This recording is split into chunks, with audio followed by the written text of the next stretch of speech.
ග්‍රීනාට් ප්‍රතිකාරකය ගැන ඔයා මේ දේවල් ටික දැනගෙන හිටියද? ග්‍රීනාට් ප්‍රතිකාරකය කියලා කියන්නේ අපිට හදලා තියාගෙන පාවිච්චි කරන්න පුළුවන් කෙනෙක් නෙමෙයි. අපිට අවශ්‍ය වෙලාවදී අවශ්‍ය තැනදී ග්‍රීනාට් ප්‍රතිකාරකය හදාගන්න එක තමයි අපි කරන්නේ. ග්‍රීනාට් ප්‍රතිකාරකය හදාගන්න ලොකු දේවල් ඕනේ නැහැ. ඇල්කිල් හේලයිඩ් වලට පියලීතර මාධ්‍යයේ මැග්නීසියම් දාලා අපිට ග්‍රීනාට් ප්‍රතිකාරකය හදාගන්න පුළුවන්. හරිද? ඔය ග්‍රීනාට් ප්‍රතිකාරකය කියන කෙනා අපි ඕගනික් කළ අපි නිතරම පාවිච්චි කරන කෙනෙක්. කාබන් ගාන වැඩි කරන්න අවශ්‍ය තැන්වලදී ගොඩක් අපිට හම්බෙන කෙනෙක් තමයි ග්‍රීනාට්. ඔය ගොඩක්ම මේ ප්‍රයෝජනවත් කෙනෙක් තමයි ග්‍රීනාට් ප්‍රතිකාරක කියලා කියන්නේ. හැබැයි ඔය ග්‍රීනාට් වලින් කාබන් ගාන වැඩි කරන්න ඉස්සෙල්ලා ඔයා මෙන්න මේ දේවල් ටික දැනගෙන ඉන්න ඕන. මොනවද? ග්‍රීනාට් ප්‍රතිකාරකය කියලා කියන්නේ භස්මයක් වගේම නියුක්ලියෝෆයිලයක් විදිහට ක්‍රියා කරන කෙනෙක්. ග්‍රීනාට් ප්‍රතිකාරකයට භස්මයක් විදිහට ක්‍රියා කරන මේ තැන් ටික අපි බලගෙන ඉමුකෝ. එකට ග්‍රීනාට් ප්‍රතිකාරකයට කවුරු හරි අම්ලයක් පොඩි හරි ආම්ලික හයිඩ්‍රජන් ගතියක් පොඩි හරි ආම්ලික හයිඩ්‍රජන් ගතියක් තියෙන අම්ලයක් සෙට් වුණොත් එයා කරන්නේ ග්‍රීනාට් කියන්නේ භස්මයක්. හරිද? ඒ වගේම නියුක්ලියෝෆයිල්.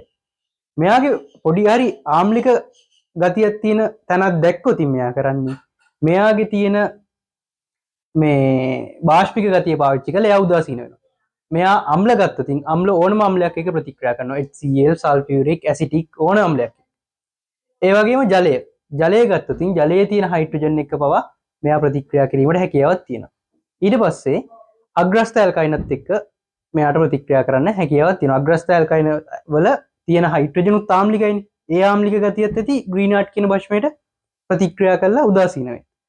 ඊට පස්සේ මධ්‍යසාරවල තියෙන හයිඩ්‍රජන් මධ්‍යසාරවල තියෙන හයිඩ්‍රජන් වල ආම්ලික ගතියත් ඇති මෙයාට ප්‍රතික්‍රියා කරන්න භස්මයක් විදිහට.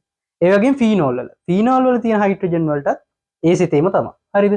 ඒ වගේම කාබොක්සිලික් අම්ල වල තියෙන හයිඩ්‍රජන්ටත් හයිඩ්‍රජන් උත් මෙයා ග්‍රීනාට් කියන භස්මයත් එක්ක ප්‍රතික්‍රියා කරනවා. ඒ වගේම ඇමීන වල තියෙන හයිඩ්‍රජන් උත් ග්‍රීනාට් කියන භස්මයත් එක්ක ප්‍රතික්‍රියා කරනවා. හරිද? එයා භස්මයක් විදිහට ක්‍රියා කරන තැන් ටිකනේ.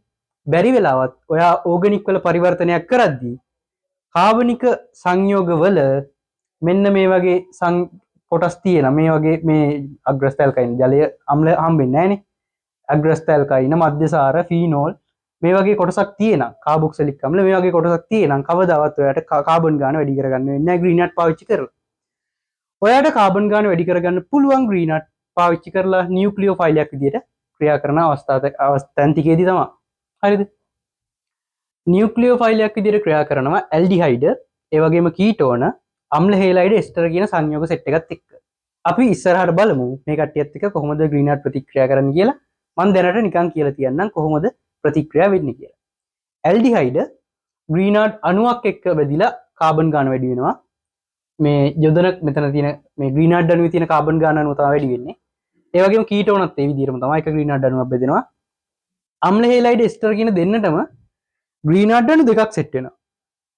ඒ දෙන්න ටිකක් වෙනස්. ඒ දෙන්නට ග්‍රීනාට් අණු දෙකක් සෙට් වෙනවා. ඔන්නෝම තමයි ග්‍රීනාට්ගේ ප්‍රතික්‍රියාශීලීත්වය. ඔයා දන්නවද ග්‍රීනාට් කියන්නේ ඔයාට කොච්චර වටින ප්‍රතිකාරකයක්ද කියලා?